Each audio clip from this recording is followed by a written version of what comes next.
আসসালামু আলাইকুম। আপনারা সবাই কেমন আছেন? আলহামদুলিল্লাহ সবাই ভালো আছি। শীত চলে এসেছে, শীত মানে শীতের পিঠা। কিন্তু দুঃখের বিষয় আমি ভাপা পিঠা বানাইতে পারি না। আজ আমাকে দিলাপা ভাপা পিঠা দিয়েছে। ভাপা পিঠাটা দেখতে এত সুন্দর, কি বলবো, কালারটা খুবই চমৎকার। সবসময় ভাপা পিঠা খাই রেড কালার, তো আজকে সে কালারফুল পিঠা দিয়েছে, দেখতে অসাধারণ লাগতেছে।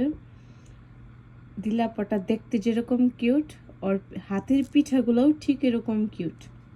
আর আমি খেয়েছি, খেয়ে সত্যি অনেক মজা পেয়েছি।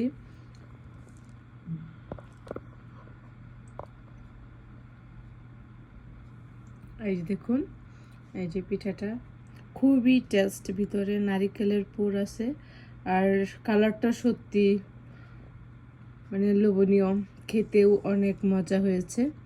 তো আপনারা সবাই ভালো থাকবেন, আমাদের জন্য দোয়া করবেন, আমরা যেন দেশের বাইরে সবাই মিলেমিশে একত্রে থাকতে পারি। ওকে, আল্লাহ হাফেজ।